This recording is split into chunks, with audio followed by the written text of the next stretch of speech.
Hello and welcome to Leaders of Tomorrow, India's only daily television platform for small businesses. We bring you the right information to empower you, the SME entrepreneur. Tonight, as part of Broadcast One presents Disruptors, two exclusive conversations. First up is Randstad. On the other side of a short break, NTT Data Services in focus tonight.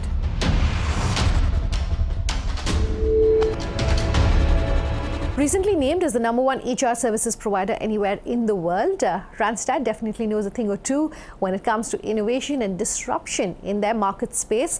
I caught up with Paul Dupuy. He's the CEO of Randstad to understand really how they're innovating, to understand the use of technology when it comes to HR and staffing solutions, as well as what some of the plans are for the future. Take a listen.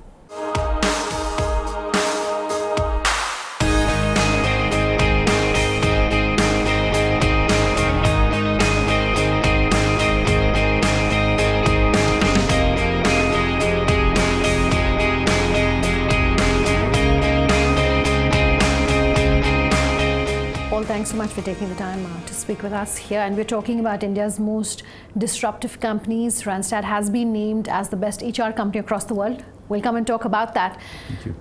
Let's start by talking about Randstad, the company, and also if you can, briefly talk to our viewers about what your own journey has been. Sure. Well, maybe we'll start with the second question. Sure.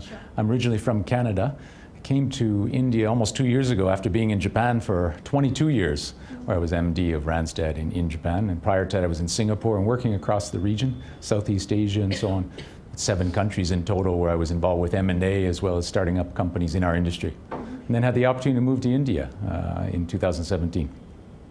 Randstad as a company, we're now 58 years old, arguably the pioneer in the industry when we talk about staffing and recruitment, founded in the Netherlands. All right. I want to talk about, the fact that while staffing, especially in a country like India that's generating thousands of jobs and people coming into the workforce at least every month, you've been named as the most innovative and disruptive company, and we are talking about disruptors. Mm-hmm. What perhaps has helped you achieve that distinction?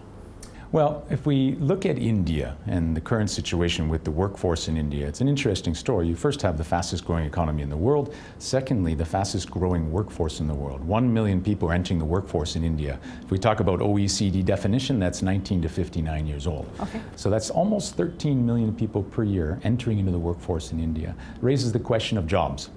And certainly this is on the agenda of the government with Skill India and Make in India. Yeah. And as a recruiting and staffing company, it also puts us in a bit of a challenging situation. How do we help these people find gainful employment, which is the right job, the right match for them? And of course, companies that want to grow in this very robust economy. Okay, so maybe you can break it down for us in terms of the different verticals that you look at Randstad. Sure. So we have our core business is what we call general staffing. That's temporary and contractual labor, and that's really at the heart of soul in what we do. And that keeps us in a large profile in India with 20 offices across the country. Sure. Globally at Randstad, we put about 680,000 people to work every day in temporary labor. Mm-hmm. In India, we have double-digit percentage of that. So a significant percentage right here in India, and growing, by the way. Then we also have something called Randstad Technologies, which is our IT, higher skilled temporary and contractual labor, so mm-hmm. IT labor. And of course, on the permanent side, we also have our permanent recruitment business, which starts from junior to mid-career, right up to executive search. We've had the chance to visit your facility in Chennai. If you can talk to our viewers briefly about the center and what you do there. Sure. So we have some very innovative things happening in Chennai. In fact, we set up a shared service center in Chennai, which supports all of our solutions across India, our clients and our candidates. Mm-hmm. Also, we set up a Randstad Recruitment Center, which is a centralized sourcing center for pan-India. That helps us bridge the gap, particularly in speed and quality. And we're using a lot of interesting technology there as well. And we have plans to invest in our Chennai location. How's the Indian market different from what you're seeing globally? You're someone who has a view as far as not just the Indian operations, but what's happening globally as well. How's India different? So I recently attended our CEO conference in Canada, where our 39 countries gathered, and we talked about data points. There's no other country in the world that can say the fastest growing economy at north of 7% GDP, fastest growing workforce, and also the youngest workforce, now under 30, around 29 years old in India.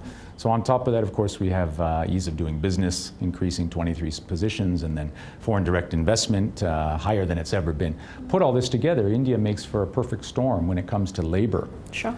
again, we have a consumer, the young worker who's coming up into the workforce and the growing workforce gets disposable income through employment.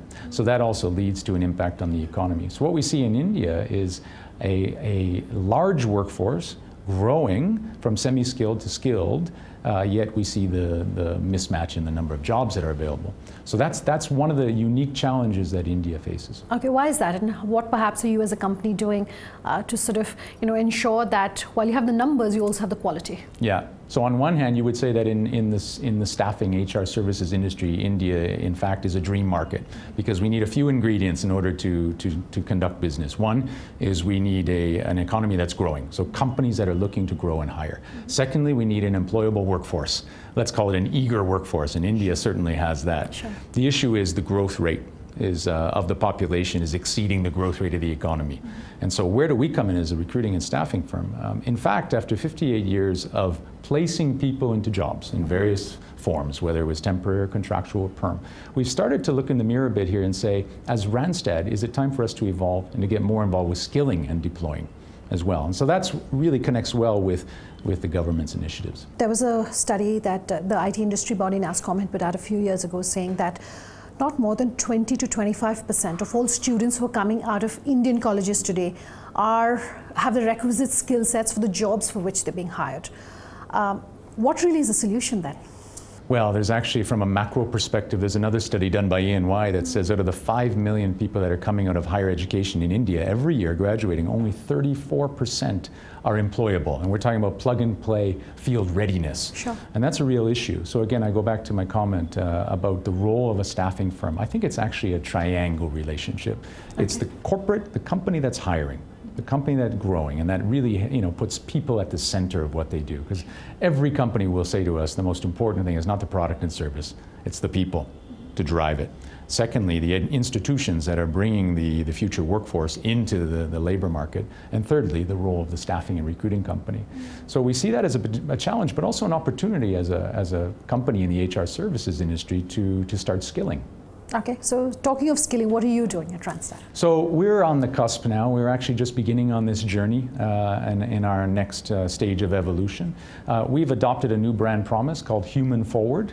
And in the spirit of this, it's taking people forward in their lives and in their career. Okay. And so we've said it's time for us to get involved with this. And so it's early days, but we're looking at IT skilling, for example. The skills, if you look to what happened in 2017, first time in modern history in India where IT professionals were being laid off and cut. Yeah. And that was a real shock for a lot of people. Someone who built their entire career as a Java programmer suddenly wasn't needed.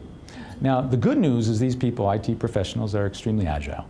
They're lifelong learners, and so we've been supporting on reskilling and putting into other industries.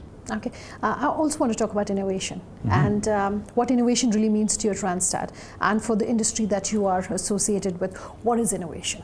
Well, we've gone through quite a journey where we embrace technology. We launched a fund called the Randstad Innovation Fund, a venture fund where we've either invested in or acquired companies in technology around HR services and HR technology.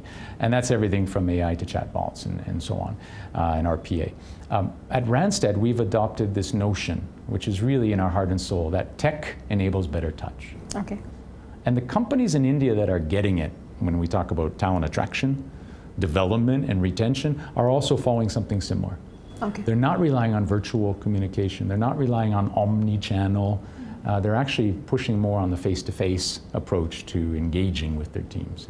How's your industry, and what is your industry really doing about the intersection of digital technology and staffing or HR solutions? I think first it's important to understand that the industry in India is highly fragmented. Very fragmented. There are 25,000 plus registered staffing and recruiting companies in India. There's no regulatory body in India, and of course there's no data protection law, although we have hints that it may come sometime in India in the near future. So with that in mind, there's quite a wide variety of approaches in the industry, sure, in terms of also compliance and best practices. Let's say the leading companies in our industry, both Indian and multinationals, are approaching technology in the same light that I explained earlier. That technology is an enabler. Technology helps companies attract, connect with, hire and retain talent, but still no replacement for that face-to-face connection. And we see that as a trend in the industry. So I noticed that you are at about 4.5% in terms of market share here in India. And as we're winding down this conversation, I want to talk about where you see yourself headed, what sort of market share you're looking at, what do you think is going to bring you that growth?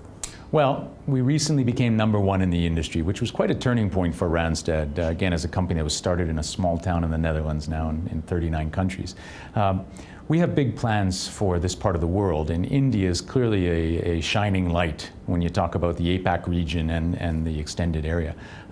As a growing economy, a growing workforce, the ease of doing business index, again, as I mentioned earlier, this is a great time to be in the HR services industry. And with that in mind, we are looking at investing in India. Certainly we're growing organically, and we have an ambitious growth plan, and we have some new innovative products and solutions we'll be launching soon. Certainly recruitment process outsourcing, which is kind of a new offering here in the market. We've brought our Randstad SourceRight brand in. We plan to again drive that aggressively next year. We're looking at bringing in some of the technologies from the Randstad Innovation Fund as well. So 2019 is shaping up to a pretty exciting year for Randstad.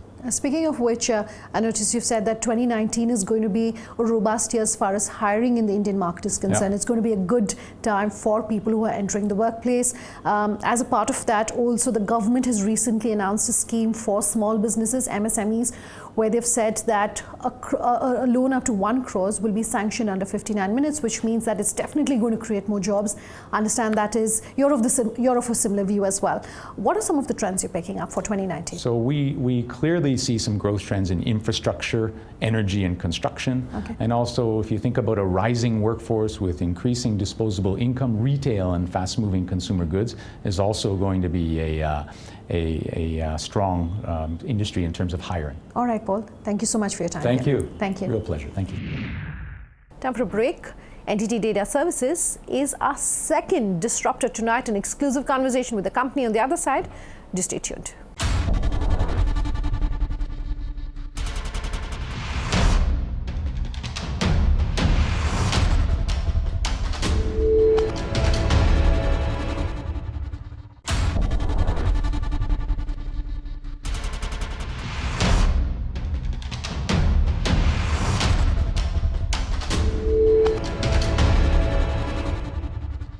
Welcome back. You're watching this very special show. Broadcast One presents Disruptors.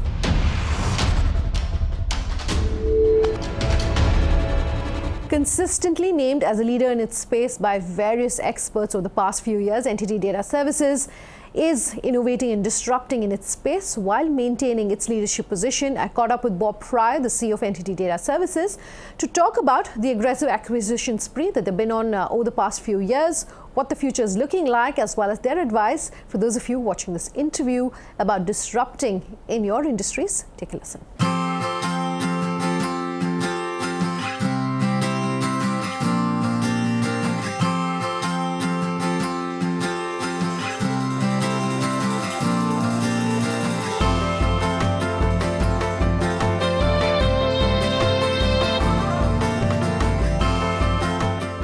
Bob, thanks very much for taking the time to speak with us here on Meaty Now.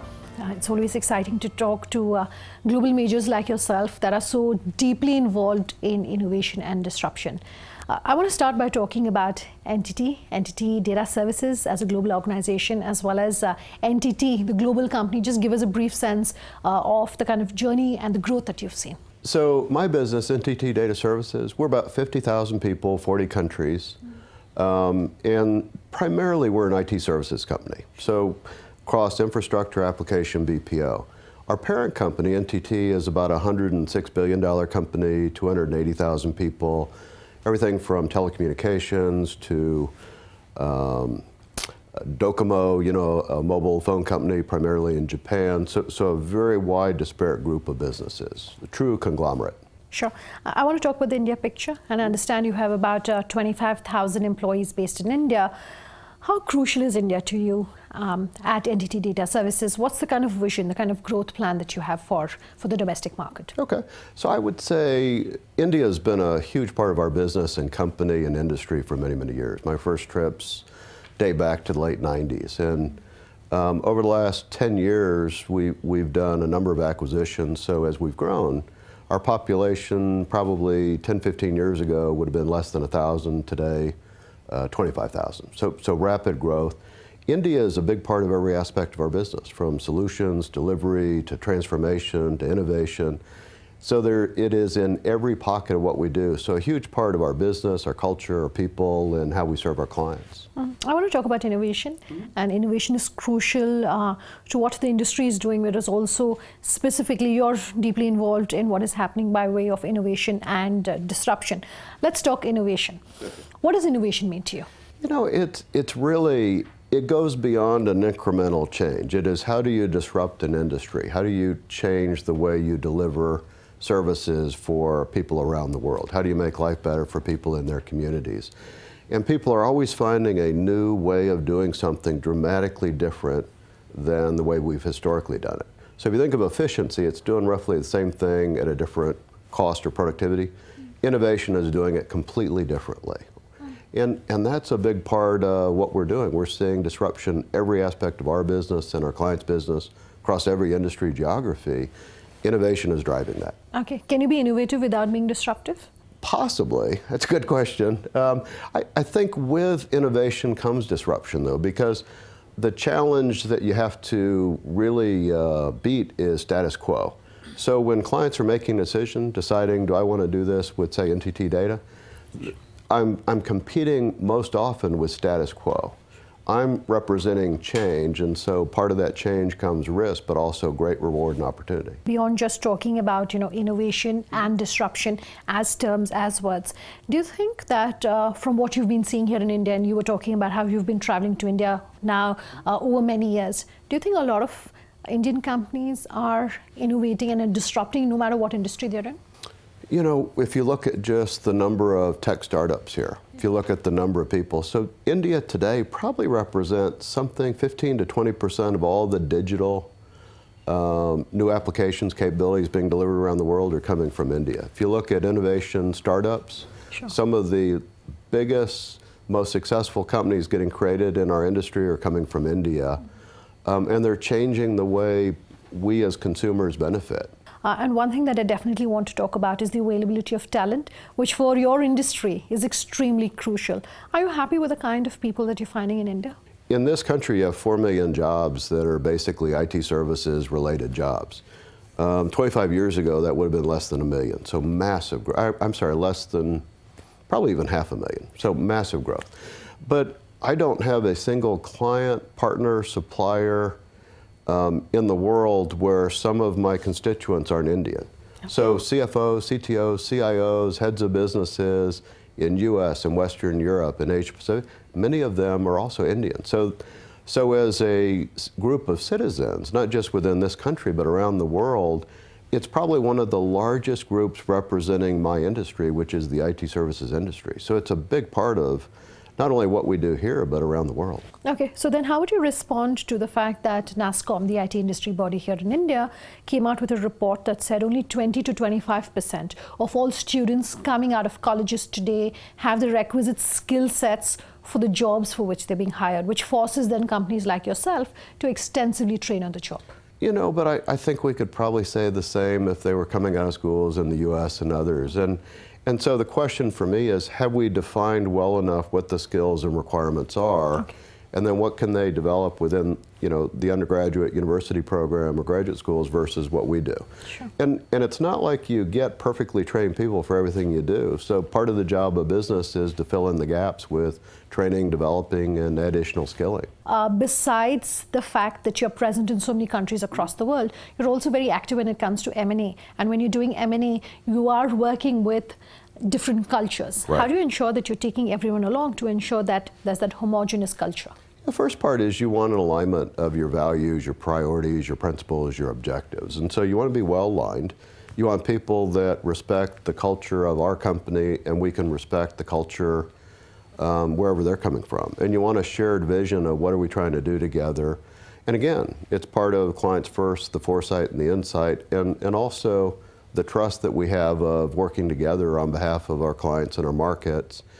And as long as you've got those fundamental values and those premises that by which we operate, you can have a great acquisition of bringing great talent in and then accelerating whatever you think you're going to do. Sure. Reports suggesting that you are quite actively interested and involved in data center construction, at least as far as your clients are concerned, in the US, Europe and APAC. So if you could talk to us about what your plans there are, and then specifically talk about India and what your plans are. So very similar, continuing to build infrastructure, which is computing environments, network environments. Because what allows India to have 4 million people serving clients all over the world is great technology, great infrastructure, great network. It's network and bandwidth that created so much of what is global delivery today. So now we're moving into a phase from what's called 4G to 5G. 5G opens up even bigger opportunities for us to drive the next wave of technology and integration. That India may have largely been seen as a base for ADM workers, but now you're increasingly seeing more high-value work really being done out of India. What's your own experience been? India represents almost every aspect of our career architecture. So from infrastructure apps and BPO, from entry level to senior executive. In fact, the head of all of my automation, my tooling for my infrastructure business is a man here named Neeraj. He also has all my solution architects that build the solutions I'm selling to clients. So think of it not just as one narrow little scope, it is every aspect of everything we do. You were a member of the core team that met with Prime Minister Modi when he was in the US last year, meeting with Indians in America, talking largely to people who are in the tech space. If there may be one thing that you would like to see in India here by way of infrastructure, by way of things really changing on the ground for the tech industry, what would it be? You know, he created an incredibly exciting vision of digital India. And digital India means you've got to build out the infrastructure that allows you to be digital. So I'd love to see, government and business work together to build that core infrastructure, not just the computing, the network, but also even the roads, the utilities, the facilities, because there's going to continue to be massive growth here, but you got to plan and prepare for it. It's coming. It's either going to come where you're well prepared and organized, or it's going to come a little bit more chaotically. Sure. But it's coming. My last question to you then is really talking about what the future is looking like for your NTT Data Services, both globally, but then particularly talking about the India picture. What's on the plate that's exciting? So growth. Growing and moving from, I would say, my industry in the last 20 years has been too predicated on cost. So labor arbitration, cost, productivity. This next wave is all around innovation, disruption, new technology, delivering services in a very different way. We're moving to what I would call an as-a-service model. Everything is as a service. So when you buy Uber, that's as a service. When you buy your data plan, that's as a service. So moving to an outcome-based as a service in almost every aspect of our lives, that's where the technology landscape's going. And it creates great growth and great opportunities for people that can deliver on that premise. All right, Bob. Thanks very much for your time here on ET Now. All right. Thank you. Thank you. That's our show tonight. If you have any feedback for us, as always, we love hearing from you. Do get in touch. leadersoftomorrowtimesgroup.com is our email ID. Get in touch with us on our Twitter handle. Sunanda_J is my personal Twitter handle. LOT_ET Now is our official Twitter handle. Get in touch with us on Facebook, Leaders of Tomorrow on ET Now. Thanks for watching. Have a good night. As per the new tri-tariff order, you now have the power to choose and pay only for the channels you love. To keep watching Leaders of Tomorrow on ET Now, call your cable or DTH operator and get the Times movies and news pack now. The Showstoppers, the Jaw Droppers, the Movers and Shakers. These are some of the hard facts. The Power Players. All the blockbusters. All the hard hitters in one power punch. That's awesome. Complete your TV viewing experience with the best of Hollywood entertainment and news. Get the Times Movies and News Pack at just 13 rupees. Ask your cable or DTH provider now.